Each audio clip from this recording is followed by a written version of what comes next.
recording started. I hear Lion King in the background because Oh, my son's obsessed with Lion King.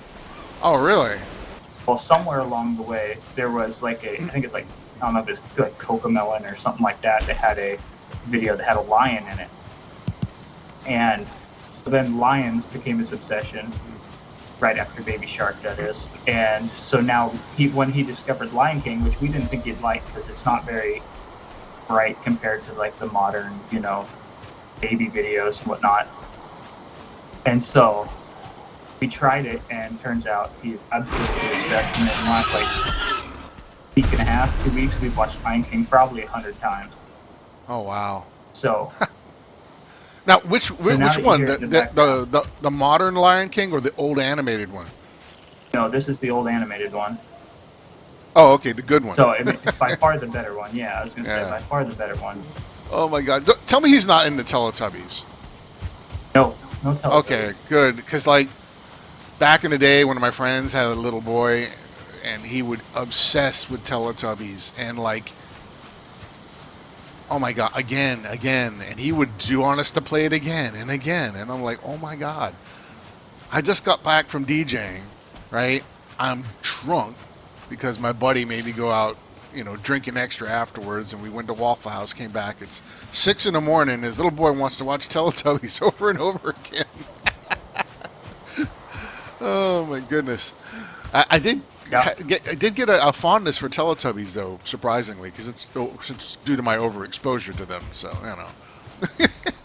it's weird how that happens, though, isn't it? isn't it? Yeah, you start liking, you start liking all these Yeah, kid shows because you watch them all the time. You can't help it. It's just one of those things. Through exposure, you get immune to it, and then you start finding things that, oh, that's not so bad, or that's kind of funny. You know. that's the way it is for me. Is Yeah. that like they're all stupid if you think about it. If you really just watch it, you're getting dumber when you watch these things as Oh an my adult. God.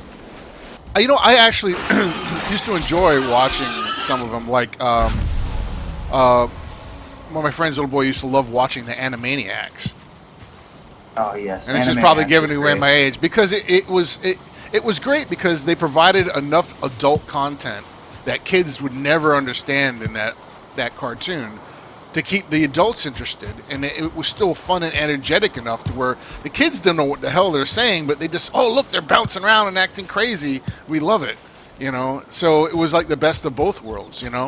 We got the funny adult jokes the kids couldn't understand, and the kids got all sorts of crazy animated, crazy antics like Looney Tune antics that they loved, and yeah, it worked out really great. So. Yeah, you know which one I can't stand, but everybody loved was the SpongeBob, like that.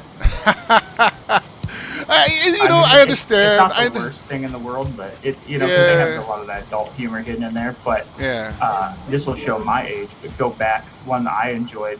I remember my dad literally like punched me in the face for watching was like the Johnny Bravo. Oh, yeah. You remember that one? I do. And Cow and Chicken. And most people seem to not remember Cow and Chicken. Oh, Everybody remembers I like do. Dexter's Laboratory, but nobody seems to remember Cow and Oh Chicken. my I God. freaking loved that one. Or Ren and Stimpy. Yes, Ren and Stimpy. That one, I Oh, think, a little before those other ones. It kind of started that yeah. cartoon. They did. You know, Well, a yeah. lot of You these know, cartoons, I mean, because of today's cancel culture brought on by identity politics, we've lost a lot of these shows. They just aren't around anymore because people get offended. It's the stupidest thing. you know what You I know was wondering? How did what? a generation brought up with South Park and Family Guy get offended by everything? It's basically once you. I always firmly believe that people have power in two different ways, right?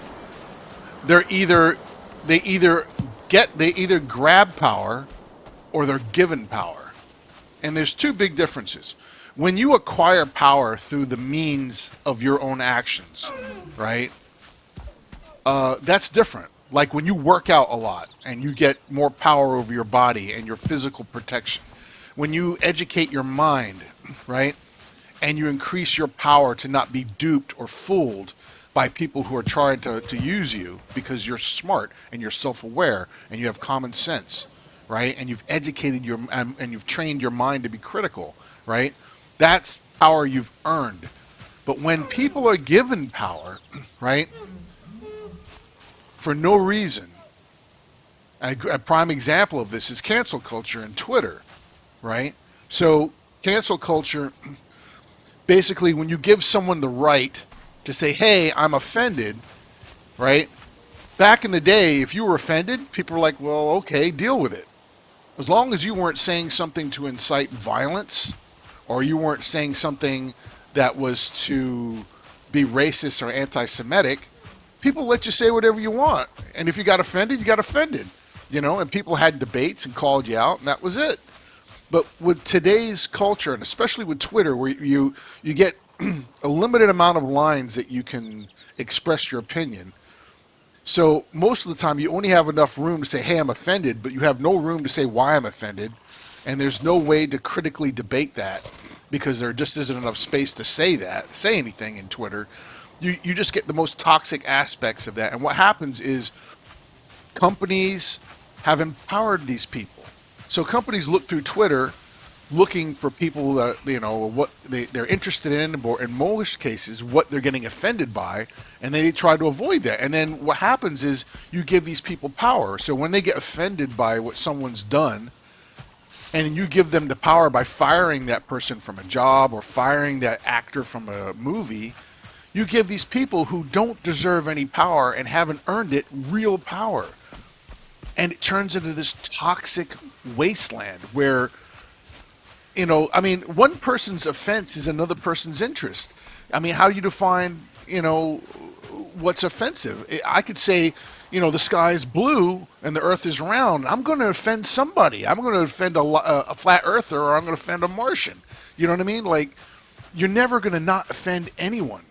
And to give that one small percentage of people that get offended that happen to make the loudest noise power by actually doing real world actions based on what they say is dangerous. And what's happened is our culture suffered because of it. We no longer have, the cool stuff we used to. You can't have All in the Family with a racist Archie Bunker. You can't have, Good Times, and you can't have, things like that because someone's going to offend it. They're going to cancel the show, or they're going to cancel the actor because the actor did something regardless of what the character is, and it's disgusting, and you get these people running around who don't think for themselves. They don't critically think. They just identify with a group, whether they be a vegetarian or, they're some political group that's a fringe group and stuff, and they don't critically think. They put the ideology of the group ahead of the individual. So back in the day, when you would be like, something came up, and you would say, "Hey, well, how do I feel about that? And is that right or wrong?" And then after that, you would default to the group. Like, what does everyone else think? Nowadays, people don't do that. They first default to, well, as I'm a liberal, or as I am a vegan, or as I am, a gay person, how does my group think about this? Then they make their decision based on that, rather than sitting back and be like, well, wait a minute, how do I feel about this? Right? They try to act like what they think their group thinks they should think like. And that's super dangerous. Yeah. What do you think? I'll tell you exactly what I think. I think I've always just been me and do what I want to do. I mean, honestly, I've never been one to care what anybody ever thought. So I don't personally get all that stuff, like I don't understand the mindset that it takes to, you will never offend me. I guess that is where I stand. I was raised to believe that being offended is a choice. So, we can differ on any belief in the world. It doesn't matter to me. We can still be friends. I don't care. I don't care what your religion is. I don't care what your personal beliefs are, as long as they're not what I would say are evil, because I have my morals and my beliefs. Outside that, so I never really was able to wrap my mind around cancel culture or nothing like that, because prime example of the Star Wars thing going on. Oh God, please. You know, the thing about that for me is that I don't care. I don't care what your political beliefs are, because that has nothing to do with filming Star Wars. Yeah, I care if are you a good actor? Like, do you do your job well? Do you portray the character? Hey, I totally agree with you there. And it just doesn't matter. Like I said, the thing to me about like all that stuff is that I just don't understand why we care why does social media exist if not to state your opinions. And it's just the problem is as humans, I think we're just so damn negative. Because, like, for me, if somebody's on social media talking about Trump or Biden or whatever, so many people are so quick to jump on to give their opinion rather than, letting someone else express their opinion. Yeah. Like, that's what I've never understood. Is like, if I got on there and posted that, I thought Papa Smurf should have been president, it's not. I mean, I understand everybody has the right to comment on that, but the fact that human nature is to jump on there and smash on me for wanting Papa Smurf to be president, rather than to just be like, oh, so-and-so wants Papa Smurf to be president. That's interesting. Like there's two different mindsets, and I just don't understand, personally, why people want to just be so quick to jump on and hate on people for their beliefs, their opinions, when it's just, to me, it's just more fascinating to see what people believe than it is to want to just jump on and hate on people. But that's just me. I'm simpleton, I guess. I completely agree with you, and it's funny finding someone with such an open and enlightened way of thinking about things is getting harder and harder to find. I'll be honest with you, and it drives me nuts. Like, so, and it I've been watching a lot of Jordan Peterson, and he goes over a lot of that about identity politics and things like that, and and he gets called every name under the book. I remember in one interview he was saying how in one day he was called a Jewish shill, right? And in the next, on the same day, he was called an alt-right Nazi. On the same day. And he said, well, great, I averaged out to 0 in the middle. I mean, it's ridiculous. We don't listen to what people have to say anymore. We just immediately offended, and we don't listen. We focus on the only thing we're listening for is something to get offended on, and we're just waiting and pausing just to say what we want to say rather than listening to what the person said, evaluating their content, maybe bringing up some questions or some counterpoints. We're not doing that, And if you're watching a lot of Jordan Peterson's interviews on the news, on the question and answer shows, a lot of people who counter him, that's what they do. They don't listen to his content. They don't listen to what he just said. They're just waiting to say what their ideology tells them to say. Right. Yeah, and it's just it's crazy. I wasn't, and when you say you weren't brought up a certain way, I think that has a lot to do with your parents. But I've met a lot of people that don't subscribe to what their parents say. You know what I mean? They grow up different. Like I have a friend of mine whose parents are incredibly racist. They're old school Jim Crow kind of racist, and he's the exact opposite because instead of just adopting his parents' ideology, he sat back and he listened to people that he disagreed with, and eventually he decided, you know what, the ideology that was grounded into me is stupid. And now he like, I think he dates like a Philippine girl and that, and he has like 2 kids, and he's like the most even, and he's disowned his family because he can't deal with his family being racist to his wife or his kids, and it's the detriment, of course, to his parents who you don't get to see their beautiful kids. They're just gorgeous, man. And I looked at him, I was like, how did all this ugly make these beautiful kids, man? Right. No, I mean, I get it. I don't know. Like I said, it's everything's perspective. And that's the thing that I think that the world has lost sight of. There was millions of people who at one point in time believed that what Adolf Hitler was doing was right.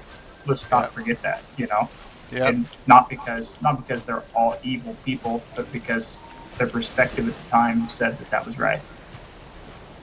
So that's why I don't believe that whatever I say, nobody should take that like it's scripture, because what I am in right now, like with politics, as taboo as all that is, Yeah. with politics, what's right for me isn't going to be right for you, because our perspectives are different, because our lives are different. You know, Yep. uh, Now given I know that with the last little couple decades of politics, everybody's been a lot different about it than it used to be in the past, but Yeah. because of what was going on, and that's fine. But the truth is, it's like whether you're Democrat or Republican and all that stuff, it's varying beliefs. But again, where I'm from, or what my lifestyle is going to be greatly affected by one or the other. And being that for like you're 2,000 miles apart, you've lived a widely different lifestyle than me. So what is good for you and your family is going to be different. So the fact that people hate on each other for it is just crazy to me. I don't understand why would I be mad at you for doing what's best for your family? Why would True. you be mad at me for doing what's best for my family? Isn't that what we're supposed to do on the face of this earth? Yeah. Aren't you Absolutely. supposed to provide for those that you love and care about? And then I'm supposed to do the same. So that's why I always say, like, you can't offend me. Like, if we don't agree on something, then we don't agree on it. There's no, I'm not Well, going to get mad or offended, and like I can agree to disagree all day long. I don't have to be right.